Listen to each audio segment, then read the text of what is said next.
Teror 36. Hari ini, Aris menghadiri undangan rapat dari sekolah istrinya untuk membahas biaya dan kelancaran nanti murid mereka saat menghadapi ujian kelulusan.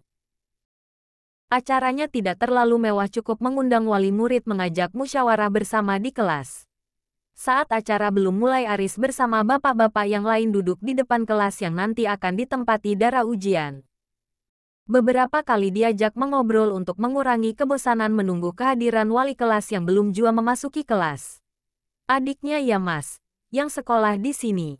Jarang-jarang ada anak muda sekarang mau menghadiri rapat adiknya. Memang bapak ibunya lagi sibuk tamas. Iya, betul loh mas, jarang sekali. Jangankan kakak lelakinya, kita bapaknya saja kalau ada ibunya yang bisa hadir lebih baik ibunya saja. Tapi mau bagaimana, ada adiknya yang masih bayi. Betul kan? Pak, Aris yang sejak tadi main mata bersama istrinya menoleh diajak berbincang dua pria parubaya di samping dan depannya. Bukan pak, istri. Mas ini kalau bercanda lucu. Dahi Aris mengerut. Apakah ia setua itu sampai tidak pantas bersanding dengan anak SMA, tapi ia sih sudah tua. Tapi tidak. Dia masih terlihat muda. Tampan selalu rapi meski tidak memakai jas. Sama sekali tidak terlihat seperti bapak-bapak meski umurnya berjarak 11 tahun dari Dara yang baru berusia 18 tahun, masih 3 bulan lagi. Kayaknya mas ini anak yang baik. Kalau mau mas tak jodohin sama anaknya bapak nanti setelah lulusan. Itu anaknya samping Neng Dara, putrinya Abah Yai Jamal. Yaitu Dek Dara, istri saya. Abah Yai Jamal mertua saya. Mas ngaco. Neng Dara masih terlalu kecil, masih sekolah belum lulus. Ternyata selera mas tinggi juga. Ya gagal jadi mantu. Direng asteris pundaknya lalu ditepuk dari samping menganggap pengakuan Aris hanyalah bualan semata. Hah, tidak sepantas itukah aku bersanding sama Dedara? Gumamnya dalam hati dengan bibir mulai mengerucut. Gus Aris kan, menantunya Abah Yai. Tiba-tiba datang mas-mas umurnya kelihatan di atasnya. Akhirnya ada yang mengenali dirinya. Dia tidak berbohong, tua-tua begini pilihan Dedara. Dilepas rank asteris sungkan tangan beliau sungkan, ternyata benar menantu Abah Kiai Jamal. Maaf, Gus. Saya kira mas bercanda. Ternyata saya yang kurang update. Loh, bukannya menantunya Abah bule ya? Iya. Yang bule itu Gus Alex, menantu pertama. Suaminya Neng Hana. Kalau Mas Aris ini suaminya Neng Dara. Yang kemarin nikahannya kan mas? Oalah, jadi yang kemarin menikah ternyata Neng Dara. Saya kira putri Abah yang pertama. Maaf loh mas, tadi juga saya tidak percaya. Tidak apa-apa pak, risiko mempunyai istri belia ditambah cantik lagi. Puji Aris seraya menatap tersenyum istrinya yang sedang memakan cilok yang tenggelam saus sambal. Dara yang ditatap seperti mengangkat alis bingung. Kenapa suaminya menatap begitu? Apa ada yang salah? Diteliti seluruh badan. Apa ada yang salah? Aris yang peka sepertinya istrinya salah mengartikan tatapannya memberi pesan, cantik. Dibuatnya salah tingkah, istrinya menunduk tersenyum menahan malu. Di depan teman-teman suaminya masih memuji. Asteris. Salsa mengajak putrinya ke toko yang tidak jauh dari rumah untuk membeli sabun cuci piring. Kebetulan sabun berwarna hijau itu di rumah habis bersih. Dia tidak ambil di bawah ia karena tidak ingin menggerecoki kafe, sekalian beli camilan untuk ia dan putrinya. Meski masih jam 5:30 tapi toko di sebelah sana sudah buka. Toko itu selalu jadi andalannya saat ia kehabisan barang penting mendadak seperti saat ini. Namun, langkahnya terhenti melihat kotak kardus yang tergeletak di meja samping. Tempatnya dulu meluapkan emosi menanti kehadiran sahabatnya yang tidak kunjung pulang dari pasar. Awalnya ia tidak berpikir aneh-aneh, mungkin kemarin suaminya lupa membawa masuk belanjaan ke dalam. Dengan tangan satu dia membuka kardus yang tidak tertutup rapat untuk mengintip, dan terkejutnya ia saat tahu isi kotak tersebut. Ada foto dirinya yang terkena noda merah darah tergeletak paling atas di antara tumpukan bank asteris Aitikus, dan sepertinya foto itu diambil tanpa seizinnya. Faiz. Seketika Salsa refleks berteriak mundur ketakutan, beruntungnya ia tidak sampai terjatuh. Caca menangis keras ikut kaget mendengar lengkingan suara ibunya. Semua orang berhamburan keluar panik termasuk pria yang dipanggil namanya. Faiz yang masih disibukkan mengelap kembali meja dapur dengan lap basah mendengar teriakan secepat kilat membanting lap tersebut sebelum berlari keluar kafe disusul kedua karyawannya yang sudah standby. Salsa, didapati istri menangis duduk meringkuk di lantai dengan tangan memeluk putri mereka. Ada apa? Sa, tenang. Sa, ada aku di sini. Istrinya masih menangis gemetar dengan jari menunjuk sesuatu yang ada di atas meja.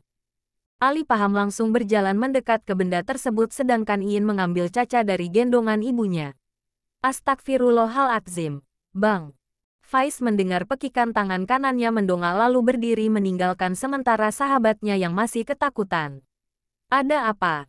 Al, terlihat disorot matanya setelah memanggil Ali menjauhi kotak dengan tangan menutup hidung dan menekan perut yang tiba-tiba terasa mual. Jangan dilihat. Ajak kakak masuk, perintahnya sebelum mengambil Ali menggendong Caca cepat-cepat masuk kembali mengambil kunci motor bosnya di dapur. Bang, kunci saja kafenya.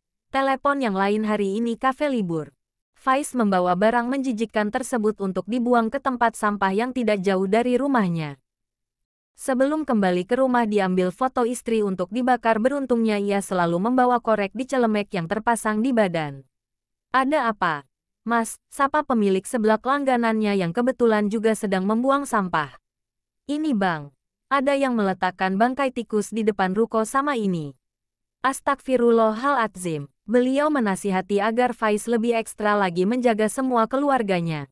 Sesampainya di kafe Salsa sudah mulai sedikit tenang Faiz mengajak Ali turun biar Salsa ditemani karyawatinya.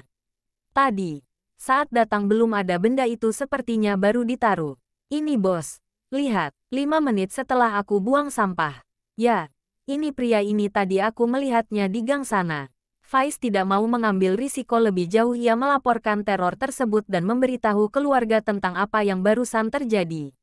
Dan seperti tebakannya semua keluarga shock serta khawatir takut terjadi sesuatu dengan putri mereka. Apa ini orang yang sama dengan pria yang dulu menyerempet Salsa? Mereka harus lebih hati-hati terutama dalam menjaga Salsa.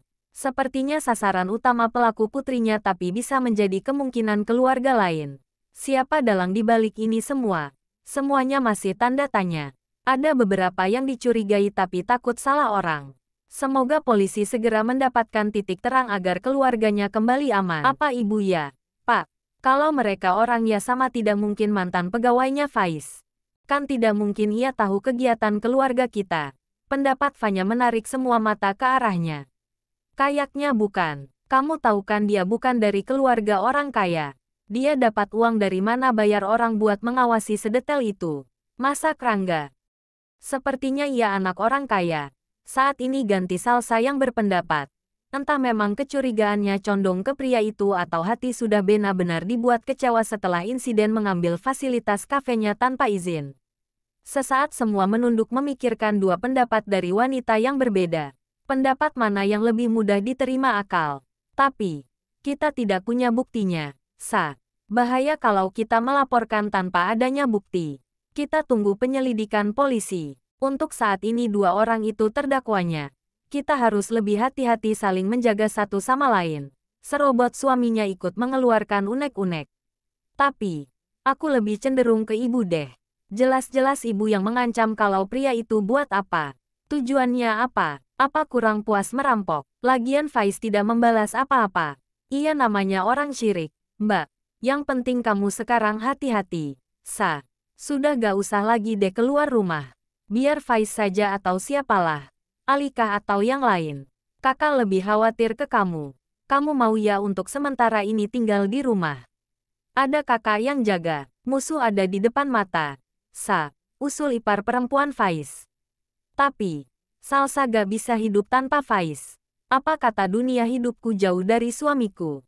Halah. Lebay kamu kok gak berkurang. Olok Fahri.